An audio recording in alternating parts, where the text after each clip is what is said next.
السلام عليكم ورحمة الله وبركاته ولا قالقة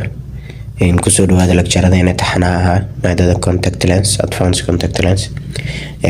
لكجر كي هروح عنك قصو هذا النسي جود anterior segment إذا مهمة دولة هذا complication هذا كدعو waxyaabaha inaga qayb qaadanayso fittinka markaan sameynayno contact lensiga waxyaabas dhan kusoo qaadanay hadduu ilaahay maanta waxaan ka hadli doonaa maxaa connection ka dhaxeeya cornea iyo contact lens markaan rabno inaan sameyno maxay muhiim noogu noqonaysaa inaan wax ka ogaano contact lensiga cornea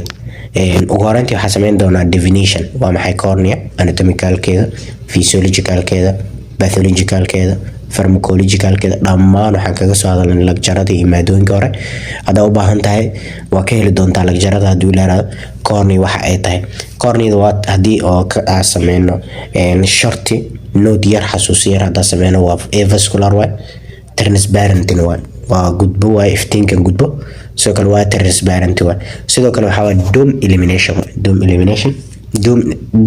waa dome shape structure waa kaasoo form ku sameynayo one of the six markii laga hadlayo anterior segmentiga one of the six globe markii la fiirinayo 6 meelood hal meel kamid ah guud ahaan anterior globe of the eye ay sheekatay sidoo kale contribute waxay ku sameysaa approximately 2 beads in the total markii laga hadlayo refractive power-ka laba meelood markii loo qeybiyo waxa leeyahay guud ahaan refractive power-ka waa meesha ugu badan refractive power-ka ka dhaco sidoo kale bali waxay ka qayb qaadataa critical role waxay ka qayb qaadataa contact lens fitting ina contact lens si fiican u fadhiisino ay noo qayb qaadataa oxygen transmission-ka cornea muhiim ay u tahay sidoo kale visual quality-ga qofka aragtida qaabka qofka arag wax uu arkay cornea markii la joogo aad iyo aad ay muhiim u tahay anatomical component cornea layers-ka aad iyo aad ay muhiim ugu noqonaysaa layerskeeda markii laga hadlayo waxay ka kooban tahay cornea 5 layer ay ka kooban tahay layerka ugu horeeya waxa loo yaqaanaa epithelium layer waa thickness-kiisa culayskiisa wuxuu gaaraa 50 waa stratified squamous epithelium waa rapid regeneration ku dhaco mar walba wuxuu sameeyaa si degdeg ah within 5 and 7 days function-kiisa waa bear against the infection waa maintain wuxuu sameeyaa smooth optical surfaces-ka markii laga hadlayo revalency-ga easily waa damage si fudud ayuu waxa leeyahay contact lens markii laga hadlayo revalency-ga damage gaar easily waa straight markii laga hadlayo SBK oo ah superficial benign keratitis mechanical trauma from tight and loose muhiim ay u tahay tight and loose of lensing bone man layer waa second layer waa very important waa acellular collagen layer wuxuu kaloo ka qayb qaataa leeyahay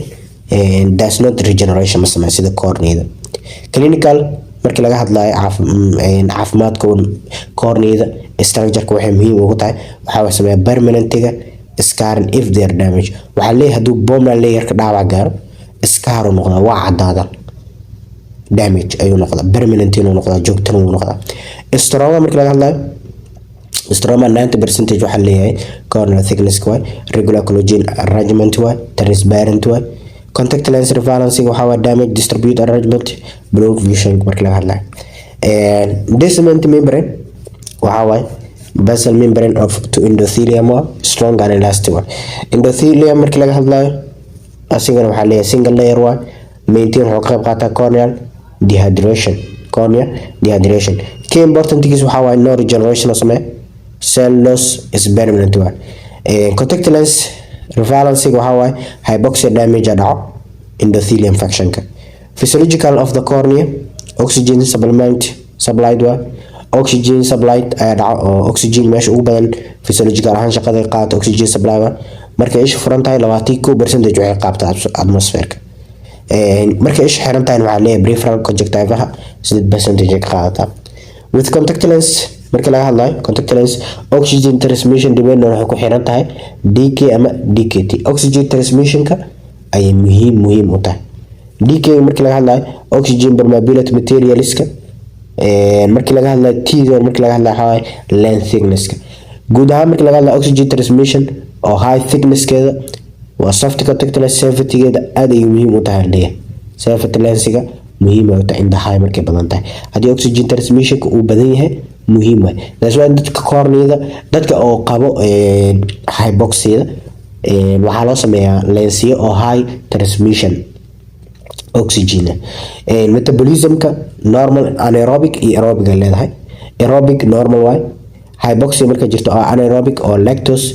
production waay.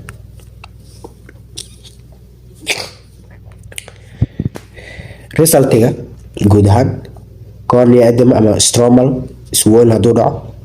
cornea response waxay ka qayb qaadanaysaa contact lensiga jawaab celinteena. mid ugu horeyso resultiga waxaa dhacaya hypoxia change dhacay in edema and micrositis. So neovascularization dhacay waxaa leeyahay mechanical effect ayaa dhici karo. Mechanical effect oo tusaalan qaybta hore ee corneada epitheliumka inuu jug gaarto. Sidoo kale abrasion inuu dhaco, inuu xoqtaan uu gaarmo ama dhaawac inuu gaaro qaybta epithelium layer-ka. Toxic effect dhacay oo solutionka sensitivity oo inta qofka solution hadduu isticmaalo solutionka biyaha contact lensiga ayaa waxay sameynaa toxic sensitivity. Sidoo kale infection risk ayuu muhiim u yahay sida microbial keratitis iyo corneal edema. markii laga hadlayo complications kadii intaan problema dhacay kaliya wuxuu ka dhacay inta corneada. sidoo kale maxaa calaamadaha waxaa noqon reduce vision, aragga yaraanay, asoo noqonay stain and folds inuu qofka inuu noqdo mild inuu noqdo, calaamadaas inuu severe inuu noqdo. causes maxaa sababay sidaas hore usoo sheegnay inuu DKT-ga u yaraado, thicknesska iyo cornea transmission inay yaraadaan ayaa waxyaabaha ugu badanaysa way ka mid ah. marka sidoo kale overnight wearing, overnight habeenkii qofka inuu isticmaalo overnight inuu isticmaalo ama overwearing inuu isticmaalo xiliyo badan inuu isticmaalo waqtigeeda waqti lagu talagalin inuu isticmaalo. Clinical fitting ay inta badan consideration la xiriirsan tahay waxyaabaha inta badan la xiriira ka mid tahay fitting qaabka loo sameeyay. markii laga hadlayo base curve selection, curve-ga ee ku fariisanaysa contact lens base selection-keeda muhiim zaid waay. sidoo kale lens centration, lensiga inuu ahaado central muhiim zaid waay. sidoo kale movement T-rex change aad ay muhiim u tahay. fluorescent pattern RGB lens muhiim zaid waay. central boring waa steep fitting, sidoo kale central touch waa flat fitting, sidoo kale alignment-ga waxaa waa ideal fitting. intaas ayaa ugu muhiimsan. Prevalency-ga markii laga hadlayo in contact lens why corneal matter, contact lens waxaa la siiyay wuxuu ku sameeyay directly into cornea ku sameynaysa waxay fariisanaysaa cornea. Any change effect wuxuu sameeynaa hadduu dhaco vision-ka dhibaato gaaray oo muhiim zaid waay. sidoo kale comfortable qofka inuu qofka comfortability uu dareemo waay. sidoo kale ocular health oo qofka caafimaad ahaan ocular-ka indhihiisa caafimaadka inuu barwanayo oo ka arko. وهذه كلمة علمية. السلام عليكم ورحمة الله وبركاته.